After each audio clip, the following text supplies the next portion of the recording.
Hello friends, Radhe classes में आप सबका बहुत बहुत स्वागत है। तो आज हम पढ़ेंगे नया chapter insect pest of sugar cane and cotton. जो शुगर केन और कॉटन के प्लांट पे जो इंसेक्ट पेस्ट लग जाते हैं, जो कि क्या होते हैं, हार्मफुल होते हैं क्रॉप के लिए, उसको बोलते हैं इंसेक्ट पेस्ट। ठीक है। Insect are the integral part of human life का बहुत ही इंटीग्रल पार्ट है कौन, insects, due to their beneficial and harmful effect on mankind. क्योंकि क्यों करते हैं, क्योंकि कुछ तो इंसेक्ट्स होते हैं जो बेनिफिशियल होते हैं, जैसे जो हनी देते हैं, ठीक है, सिल्क देते हैं, और कुछ क्या होते हैं, हार्मफुल इफेक्ट होते हैं जो डिस्ट्रॉय करते हैं क्रॉप्स को। Insect can cause benefit by providing honey, lac, silk, dyes and helping in pollination. कुछ इंसेक्ट्स होते हैं जो पॉलिनेशन में हेल्प करते हैं, सिल्क, डाइज उनमें हेल्प करते हैं, ठीक है, हनी देते हैं। और कुछ क्या होता है, डिस्ट्रॉय करते हैं क्रॉप को, फ्रूट्स को, प्लांट्स को, ट्रीज़ को, हाउस होल्ड आर्टिकल्स को। जैसे कभी कभार लग जाती है दीमक वगैरह लग जाती है हाउस होल्ड आर्टिकल्स में, ठीक है। और कुछ क्या करता है, जो स्टोर्ड ग्रेन्स होती है गोडाउंस वगैरह में, उनको ख़राब कर देते हैं। फूड आइटम्स पे कभी कभी जो इंसेक्ट्स वगैरह लग जाते हैं, ठीक है, ख़राब कर देते हैं। तो ये सारे क्या है, हार्मफुल इफेक्ट्स है। तो इंसेक्ट इसीलिए हमारी ह्यूमन लाइफ का एक इंटीग्रल पार्ट है। Insect cause damaging to yield and quality of crops are called the insect pest. Insect pest की क्या डेफिनेशन होगी, ऐसे इंसेक्ट जो कि क्या करते हैं, कॉज करते हैं damage to yield and quality of crops. ठीक है। तो इंसेक्ट पेस्ट की अगर हम डेफिनेशन देखें, इंसेक्ट पेस्ट की डेफिनेशन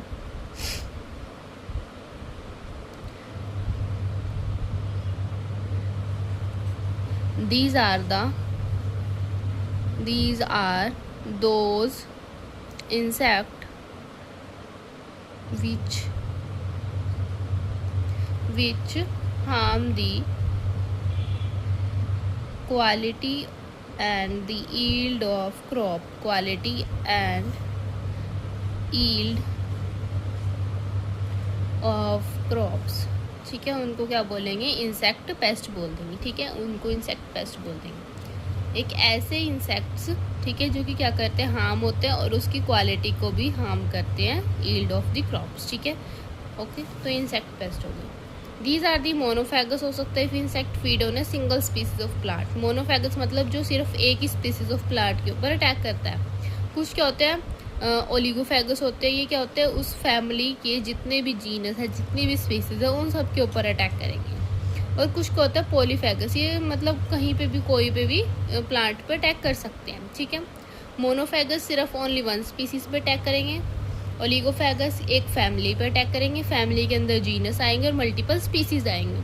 पॉलीफैगस किसी भी large number of cultivated plants को अटैक कर सकते हैं। ठीक है, कुछ भी हो सकता है, कोई भी प्लांट हो सकता है। तो आज हम पढ़ेंगे insect pest of sugar cane. Insect pest of sugar cane में हमारे पास 5 टाइप्स ऑफ इंसेक्ट पेस्ट है। ठीक है, इनको आपको कॉमन नेम और इसका बोटेनिकल नेम, इसका, ठीक है, distribution, general appearance, food plant habit और लाइफ साइकिल, तो ये बहुत इंपॉर्टेंट है। तो सबसे पहले हम पढ़ेंगे शुगर केन लीफ होपर। क्या है इसका, शुगर केन लीफ होपर। पायरेला पर्पुसुला इसका क्या नेम है, बोटेनिकल नेम है। ठीक है, तो ये क्या क्लास क्या है, ये सारा की क्लास क्या होगी, इंसेक्टा होगी, क्योंकि ये इंसेक्ट्स हैं सारे। क्लास इंसेक्टा, ऑर्डर इसका क्या है, हेमियोप्टेरा, और फैमिली इसकी क्या है, फल्गुरिडिया। डिस्ट्रीब्यूशन ये कहाँ पे पाया जाता है, जहाँ पे ये देखो शुगर केन है। शुगर केन कहाँ पे पाया जाएगा, generally UP side, Maharashtra, MP, Madhya Pradesh side found होंगे, तो इंसेक्ट भी वहीं फाउंड होंगे। Pyrilla is common distributed throughout the India. It caused great loss to the sugarcane crops UP, MP and Maharashtra. It is also called commonly AI और घोरा। ठीक है, और घोरा भी बोलते हैं इसको। ठीक है, तो इसकी क्या होगी, शुगर केन लीफ ऊपर पायरेला पर्पुसुला, इंसेक्टा, हेमियोप्टेरा और फल्गुरिडिया। ठीक है, जनरल अपीयरेंस इसकी कैसी है, पायरेला इज स्ट्रो कलर्ड जैसी होती है लीफ ऊपर। 2 पेयर्स ऑफ इसके विंग्स हैं। ठीक है, roof shaped on the dorsal side. It is 8 to 10 millimetre long insect. कितने मिलीमीटर का है, 8 से 10 मिलीमीटर लॉन्ग इंसेक्ट है। It has anteriorly elongated head होता है, और इसके पास रेड आइज है, प्रोमिनेंट रेड आइज होंगी। वाइटिश ब्राउन एनल प्रोसेसिस है, covered with white wax are present. ठीक है, इसकी कैसे दिखता है, ये स्ट्रो कलर का होता है, 8 से 10 मिलीमीटर लॉन्ग है।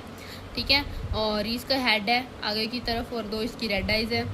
और इसका जो एनल प्रोसेसिस है वो कैसा, वाइटिश ब्राउन कलर का है, और वाइट वैक्स इसके ऊपर प्रेजेंट होती है। ठीक है, इतना समझ आया आपको।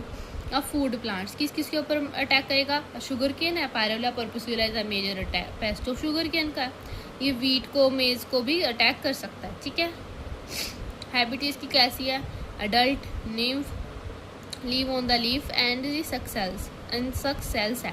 The breeding is performed throughout the year. The egg laying is mainly done in April, May, October and November। जो इसका अडल्ट है और एक इसका नीम्फ है, वो कहाँ पे रहते हैं? लीव्स पे। और जो सेल का जो लीफ का सेल सैप है उसको चूसता है, ठीक है, उसको लीफ को ख़राब करते हैं इसको।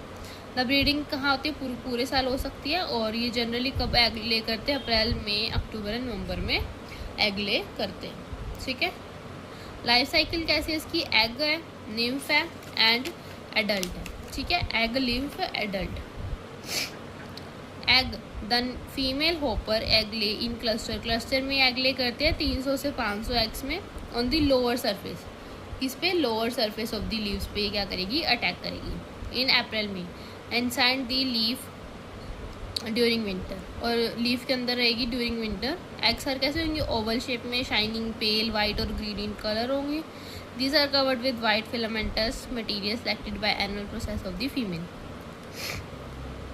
कुछ नहीं है, बस आपको याद रखना है 300 से 500 एग्स ले करेंगे। कहाँ पे? Lower surface of the leaves के ऊपर, ठीक है।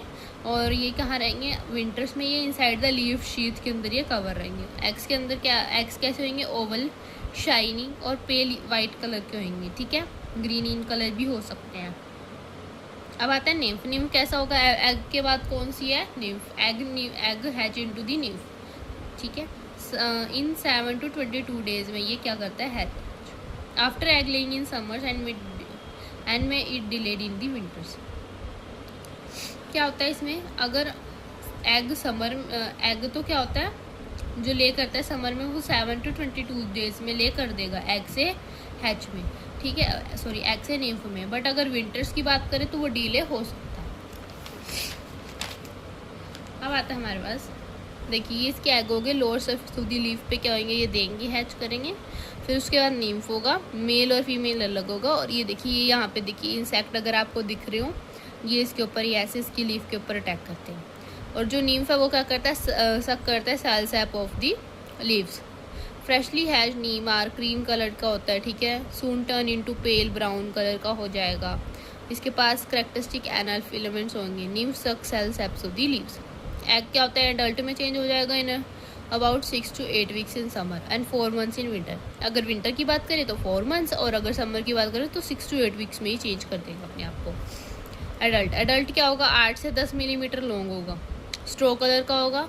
Life span of male is 5 to 7 weeks और फीमेल की कितनी होती है? 5 to 8 वीक्स। दोनों की सेम होती है, बस ये थोड़ी फीमेल ज़्यादा जीती है। एंटायर लाइफ साइकिल कितने दिन का हो गया? 40 to 60 डेज का। 4 generation are recorded in year, कम से कम 4 जनरेशन रिकॉर्ड कर सकते हैं एक साल में। डैमेज क्या है?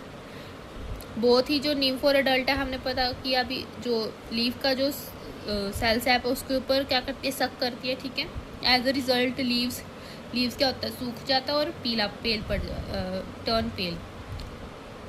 Insect creates a white sticky transparent fluid called honeydew, और ये एक ऐसा चिपचिपा सा सब्सटेंस क्रिएट करता है जिसको बोलते हैं हनी ड्यू।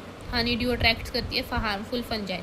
अगर ये अभी देखो इन्होंने क्या किया, देखो एग था, एग से क्या बना? निम्फ बना, निम्फ से एडल्ट बना है। फिर यहाँ पे इन्होंने क्या है? एक हार्मफुल की जो ट्रांसपेरेंट सब्सटेंस है वो क्रिएट किया, हनी ड्यू। हनी ड्यू का क्या काम है? ये हार्मफुल फंजाई को अट्रैक्ट करती है, फिर ये और ख़राब हो जाता है और फॉर्म अ ब्लैक सूटी लीव्स ऑन दी शूट्स।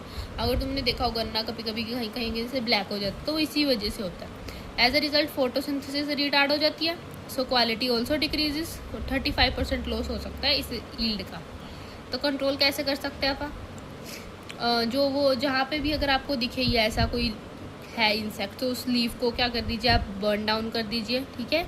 और उसको फिनाइल वाटर से भी स्प्रे कर सकते हैं। Ratoon crops should be avoided, ratoon crops. Resistant variety sugar cane की हम लगा सकते हैं, ठीक है, आर्टिफिशियल हाइब्रिडाइजेशन से। ओके, अब ये बहुत इंपॉर्टेंट पॉइंट है। Infested crop should be dusted. अगर ये आ जाता है तो BHC हम लगा सकते हैं 5 to 10%। BHC की फुल फॉर्म होती है बेंजीन हेक्साक्लोराइड, बेंजीन हेक्साक्लोराइड, ठीक है। आगे और भी जो है इसके फ्लोरोथायरियन फर्मी थ्रोथियोन, ठीक है, वेटेबल पाउडर, ये सब यूज़ कर सकते हैं, ठीक है, और स्प्रिंग एंड्रिन वगैरह भी यूज़ कर सकते हैं, ठीक है, ताकि इसकी पायरेला पर्पुसेला की जो रेट है वो हम कम कर सकें, ठीक है। तो आज हमने हमारी क्लास में पढ़ा पायरेला पर्पुसेला, ठीक है। नेक्स्ट क्लास में हम पढ़ेंगे that is sugar cane white fly aleurolobus barodensis. Okay, I hope आप सबको मेरा लेक्चर समझ में आया। अगर कोई भी डाउट है तो कमेंट सेक्शन में पूछ सकते हैं। Thank you. मेरे चैनल को ज़्यादा से ज़्यादा शेयर कीजिए और मेरे जो सब्सक्राइबर्स हैं वो इंक्रीज़ कीजिए प्लीज़। Thank you.